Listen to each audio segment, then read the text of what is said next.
नमस्कार दोस्तों। आज का हमारा टॉपिक है बर्निंग लॉस कैसे कम किया जाए और यील्ड कैसे बढ़ाएं। दोस्तों, क्या आप जानते हैं कि बर्निंग लॉस कम करके यील्ड 1% तक बढ़ाया जा सकता है। और बर्निंग लॉस कम करने के और भी क्या क्या फ़ायदे हैं। सिर्फ यील्ड ही नहीं, हमारे फ्यूल कंजप्शन भी कम होगा।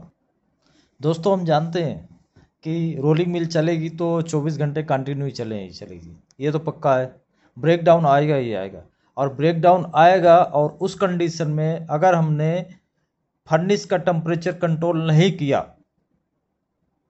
तो फिर बर्निंग लॉस बढ़ना ही बढ़ना है। क्योंकि अगर जितनी देर का ब्रेक डाउन है, हमको इमीडिएटली पीछे के सारे बर्नरों को बंद कर देना है। अगर ज़्यादा टाइम लगता है तो आधा घंटा या उससे ज़्यादा लगता है तो बंद कर देना है। और शॉकिंग जोन को कंट्रोल में रखना है। इससे हमारा फ्यूल कंजप्शन कम होगा और मटेरियल ज़्यादा ओवरहीट न होने की वजह से उसका बर्निंग लॉस भी कम होगा। और जब हमारा बर्निंग लॉस कम होगा तो ऑटोमेटिकली यील्ड का परसेंटेज हमारा बढ़ जाएगा। अब शॉकिंग जोन का टेम्परेचर कितना रहना चाहिए? शॉकिंग जोन का टेम्परेचर मैक्सिमम 1100 रहना चाहिए। स्टैंडर्ड 1100 के ऊपर हमको नहीं जाना है शॉकिंग जोन में। इस सब को मेंटेन करने के लिए सबसे महत्वपूर्ण भूमिका होती है फर्नेस ऑपरेटर या फर्नेस इंचार्ज और प्रोडक्शन इंचार्ज के बीचों बीच जो बातचीत होती है। अगर वो बातचीत सही ढंग से होगी और दोनों लोग एक दूसरे को मैनेज करेंगे अच्छे से तो ये हम कम कर सकते हैं। लेकिन अगर इन दोनों में मतभेद हुआ तो फिर परेशानी बढ़ जाएगी और कंपनी का नुकसान होगा।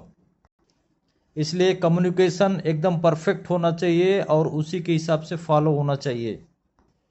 इसके लिए चाहिए कि प्रोडक्शन इंचार्ज समय से सही समय सही जानकारी फर्नेस ऑपरेटर को दे सके ताकि वो उसी ढंग से टेम्परेचर मेंटेन कर सके। और फर्नेस ऑपरेटर की रिस्पॉन्सिबिलिटी है कि वो खुद भी वॉच करता रहे। यदि उसको लगता है कि ज़्यादा टाइम लग सकता है तो उसी हिसाब से टेम्परेचर को मेंटेन करके रखे।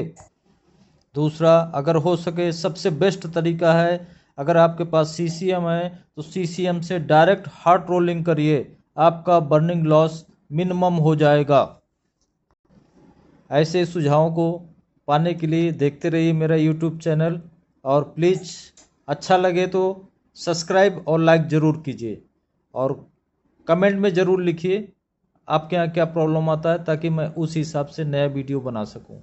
ये मैं उन लोगों के लिए वीडियो बना रहा हूँ जो हमारे नए नए लड़के आ रहे हैं रोलिंग मिल के क्षेत्र में, तो मैं उनको अपना एक्सपीरियंस बांटना चाह रहा हूँ।